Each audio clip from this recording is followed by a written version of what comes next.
नमस्कार दोस्तों, यदि आप इस चैनल पर पहली बार आए हैं तो चैनल को सब्सक्राइब जरूर कर लीजिए और वीडियो को ज़्यादा से ज़्यादा शेयर जरूर करें ताकि अन्य किसान भाइयों की भी समय से मदद हो सके। तो चलिए इस वीडियो का काउंटडाउन शुरू करते हैं और सर्वप्रथम बात करते हैं सूटेबल टाइम के बारे में। तो प्याज की खेती रबी सीजन और खरीफ सीजन दोनों सीजन पर प्याज की खेती की जाती है। रबी सीजन के लिए अनुकूल और बेस्ट टाइम है दिसंबर और जनवरी। खरीफ सीजन का जो बेस्ट टाइम है जुलाई और अगस्त महीना सबसे बेस्ट माना जाता है खरीफ सीजन के लिए। ये तो हो गई टाइमिंग की बात यानी प्लांटेशन की बात। लेकिन नर्सरी यदि आप तैयार कर रहे हैं तो 40 दिन लगते हैं लगभग नर्सरी तैयार करने के लिए। तो प्लांटेशन से पिछले 40 दिन के आसपास हमको पहले नर्सरी डालनी पड़ेगी, जब जाके 40 दिन बाद हमको नर्सरी स्वस्थ नर्सरी तैयार हो पाएगी। इसके अलावा बात करते हैं तापमान और सॉइल टेम्परेचर और जो मिट्टी है। तो जो टेम्परेचर है प्याज की फसल के लिए 15 डिग्री सेल्सियस से 35 डिग्री सेल्सियस के आसपास टेम्परेचर की आवश्यकता पड़ती है। और ह्यूमिडिटी आर्द्रता की बात करें तो 75 से 80% के आसपास होनी चाहिए। और यदि सॉइल मिट्टी की बात करें तो जलोढ़ मिट्टी, काली पीली लाल मिट्टी, चिकनी दोमट हल्की मिट्टी और काली हैवी मिट्टी पर या फिर उपयुक्त जीवाश्म पदार्थ वाले खेतों पर आप प्याज की खेती कर सकते हैं। और जो मृदा का मिट्टी का पीएच वैल्यू है 5.5 से 7.5 के आसपास हो, एवं जो सॉइल है वाटर होल्डिंग कैपेसिटी जितनी ज़्यादा अच्छी रहेगी हमको उतना ही अच्छा उत्पादन मिलने वाला है। यदि आप प्याज की खेती बरसाती यानी खरीफ सीजन पर प्याज की खेती कर रहे हैं तो उत्तम जल निकास की व्यवस्था होनी चाहिए, यानी पर पानी नहीं रुकना चाहिए। यदि रुकता है तो हमारी जो फसल है वो तुरंत खराब हो सकती है। तो इसलिए जल निकास की उत्तम व्यवस्था होनी चाहिए। इसके अलावा बात करते हैं खेत की तैयारी। तो खेत की तैयारी किस प्रकार करना है कृपया ध्यान दीजिए। गहराई में चलने वाले प्लाऊ से पहले आपको प्लाउइंग कराना है। उसके बाद आप कल्टीवेटर से पाटा लगाकर खेत को समतल कराएं एवं रोटोवेटर चलवाने से पहले आपको 1 एकड़ पर 3 से 4 ट्राली पकी हुई गोबर की खाद बिखेर दीजिए।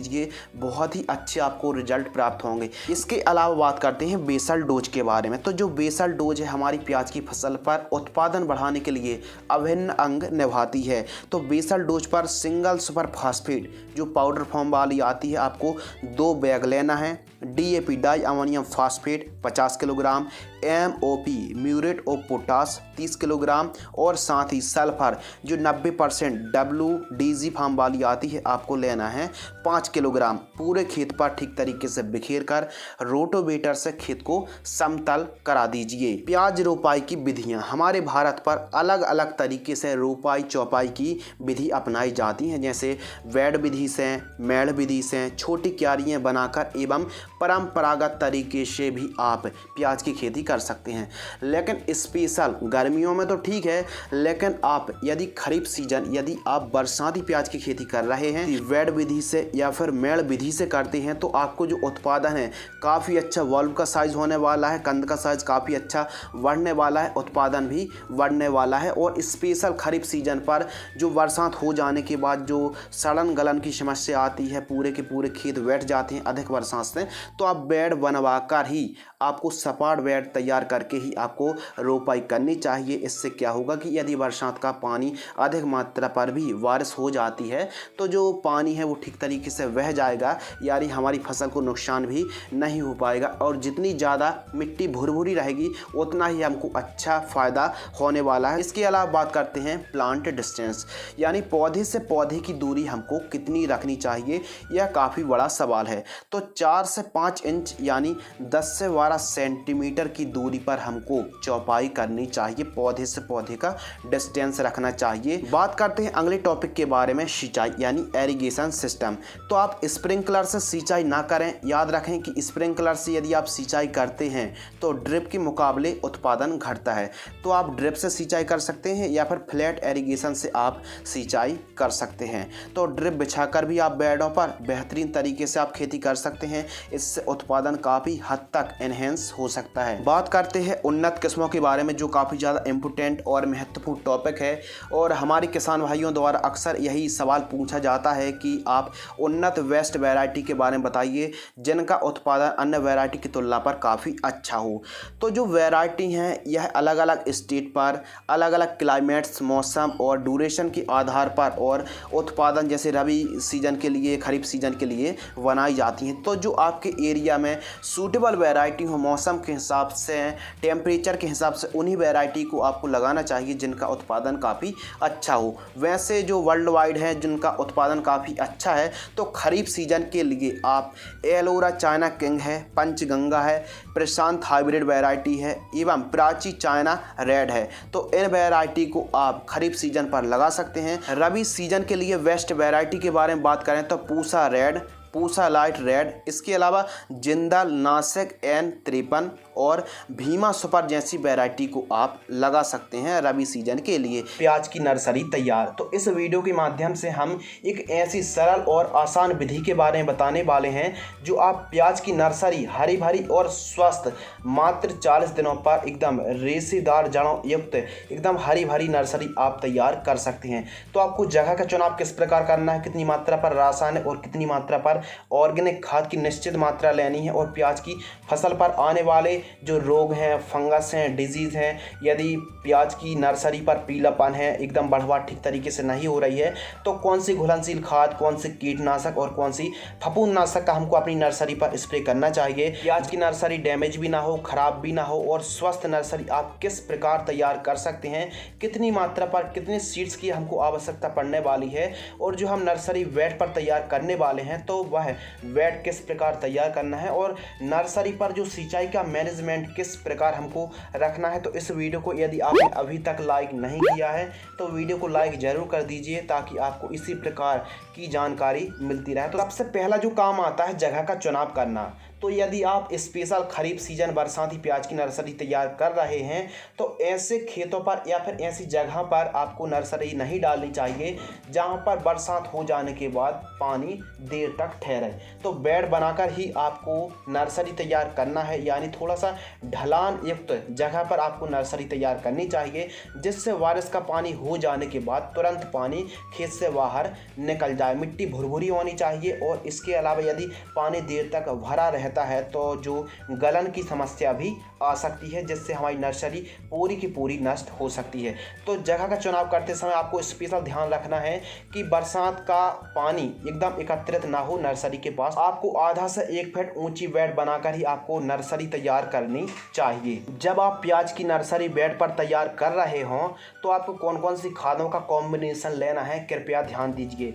यदि मान लीजिए आपको 4 किलोग्राम बीजों की नर्सरी तैयार कर रहे हैं तो आपको 20 क्विंटल गोबर की खाद की आवश्यकता पड़ने वाली है, एकदम पकी हुई होनी चाहिए, और 10 से 12 kilogram DAP di ammonium phosphate और 25 किलोग्राम सिंगल सुपर फास्फेट को ठीक तरीके से बिखेर दीजिए। अब जो एरिया है, कितनी जगह पर कितना बीज बोना है, तो कुछ आप इस प्रकार समझ लीजिए कि यदि आपको 1 किलोग्राम बीजों की नर्सरी तैयार कर रहे हैं तो 500 से 600 स्क्वायर फीट पर आपको 1 किलोग्राम बीजों को बोना चाहिए। नर्सरी तैयार करने का उन्नत और सूटेबल टाइम। तो खरीफ सीजन के लिए मई जून उपयुक्त माना जाता है, यानी मध्य जून पर आप खरीफ के लिए नर्सरी तैयार कर सकते हैं। और यदि रबी सीजन के बारे में बात करें तो अक्टूबर के महीने पर नवंबर की प्रारंभिक सप्ताह पर आप नर्सरी डाल सकते हैं। आइए बात करते हैं बेड तैयार। तो हमको जो बीजों की बुआई करनी है बेड के ऊपर ही करनी है, और मिट्टी से आधा से 1 फीट ऊंची बेड बनाकर ही हमको बेड के ऊपर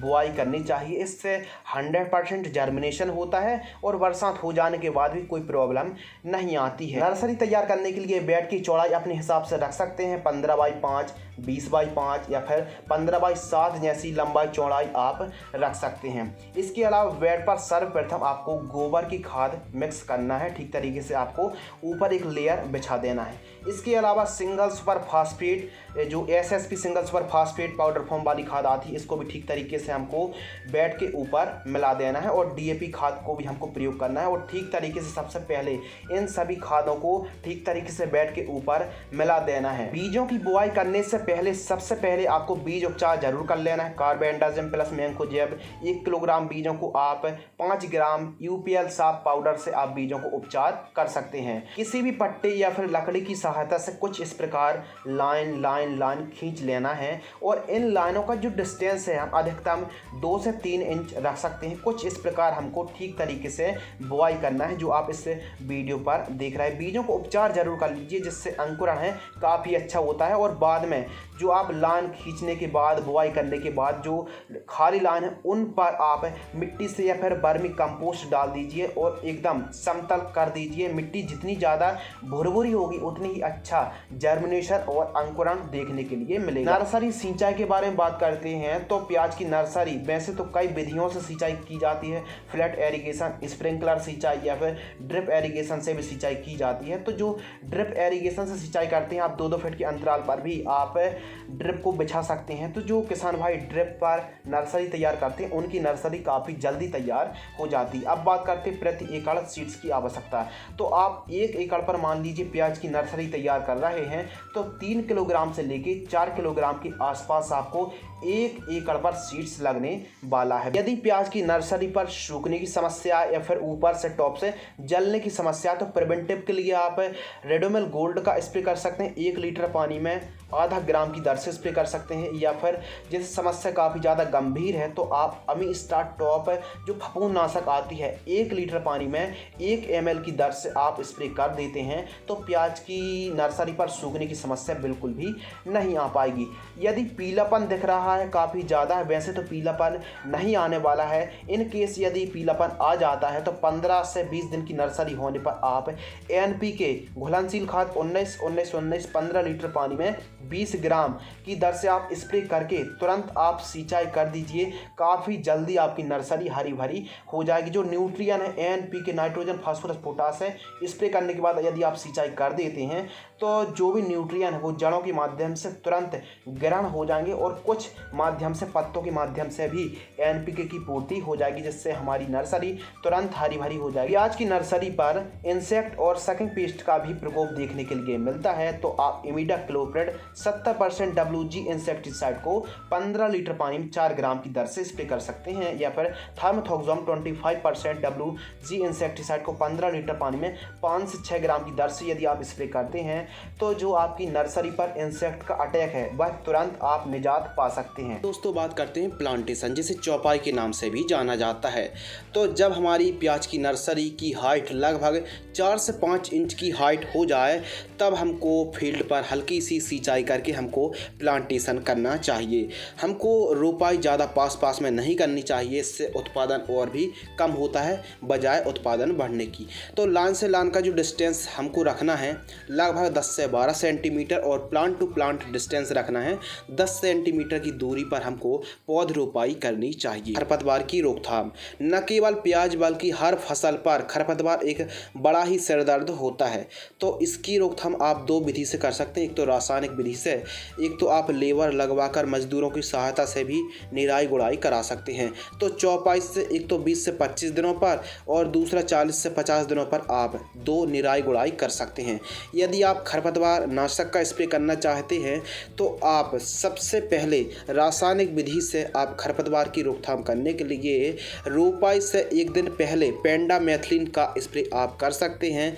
1 लीटर 200 लीटर पानी में घोलकर आपको प्री इमरजेंट हार्बिसाइड का स्प्रे करना चाहिए। इससे क्या होता है, खरपतवार नहीं उगते हैं। यानी रोपाई से जस्ट पहले आपको इसका स्प्रे करना है खाली खेतों पर, उसके बाद आप रोपाई कर दीजिए, इससे खरपतवार नहीं उगते हैं। यदि आप प्याज की फसल की रोपाई करते समय खरपतवार नाशक का स्प्रे नहीं कर पाए हैं तो आप पोस्ट इमरजेंट खरपतवार नाशक का भी स्प्रे कर सकते हैं।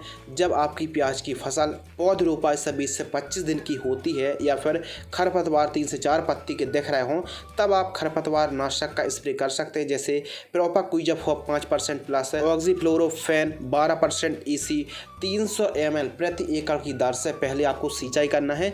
उसके बाद आप खरपतवार नाशक का स्प्रे कर सकते हैं। यानी सिंचाई पहले करना है, उसके बाद ही आपको खरपतवार नाशक का स्प्रे करना चाहिए, इससे फसल को झटका नहीं आता है। बात करते हैं अगले टॉपिक के बारे में, स्प्रे शेड्यूल। तो हमारी प्याज की फसल पर कई प्रकार की समस्या आती हैं, जैसे फंगस पर पर्पल ब्लॉच आता है, ऊपर से सूखता है, विलाइट की समस्या आती है। यदि सकिंग पेस्ट की बात करें तो थ्रिप्स का काफ़ी हैवी अटैक होता है जो हमारी प्याज की फसल को काफ़ी ज़्यादा क्षतिग्रस्त करता है और इसके अलावा इल्लियों का प्रकोप भी देखने के लिए मिलता है। तो हम आपको ऐसे स्प्रे शेड्यूल के बारे में बताने वाले हैं जिनसे आप आसानी से फंगस को, कीटों को और ठीक तरीके से बढ़वार भी आप ले सकते हैं, कीटों को मुक्त रख सकते हैं। तो स्प्रे शेड्यूल, फर्स्ट स्प्रे रोपाई से 15 से 25 दिन की जब हमारी फसल होती है तो UPL कंपनी का लांसर गोल्ड जिसमें इमिडाक्लोप्रिड और एसिफेट का कॉम्बिनेशन है 30 ग्राम लेना है। सिजेंटा कंपनी की क्वांटिस बायो स्टिमुलेंट है 40 ml लेना है। UPL कंपनी का जो साफ आता कार्बेंडाजिम मैंकोजेब है 30 ग्राम लेना है। सिलिकॉन चिप को स्टिकर 15 ml लेना है और 15 लीटर पानी में आपको घोल करके स्प्रे कर देना है। इसके अलावा सेकंड स्प्रे रोपाई से 35 से 45 दिन की फसल होती है तो हमको घरडा कंपनी का पुलिस 8 से 10 ग्राम लेना है और इसके साथ लैम्डा साइलोथ्रीन कराटे इंसेक्टिसाइड 5% EC हमको लेना है 30 ml और एक फंगिसाइड लेना है अमिस्टार टॉप 20 ml और स्टिकर को मिक्स करके हमको 15 लीटर पानी पर घोल करके स्प्रे कर देना है। प्याज की फसल पर थर्ड स्प्रे, तो जब हमारी प्याज की फसल पौध रोपाई से ट्रांसप्लांट से 55 से 70 दिन की होती है तो हमको तीसरा स्प्रे करना चाहिए। 15 लीटर पानी में कल्टार 7 से 8 ml एक प्रकार की प्लांट ग्रोथ है रेगुलेटर है जो हमारे कंद के आकार में वॉल्व का साइज बढ़ाने के लिए काफ़ी ज़्यादा हेल्प करेगी। कल्टार जिसमें पेक्लोबुटराजोल 23% SC है 7 से 8 ml लेना है। डाव की डेलीगेट हमको लेना है 12 ml और कोनिका जो फफूंदनाशक आती है 30 ग्राम लेना है। इन तीनों को मिक्स करके स्टिकर मिला करके हमको 15 लीटर पानी में घोल करके स्प्रे कर देना है। इसके अलावा बात करते हैं खाद शेड्यूल के बारे में।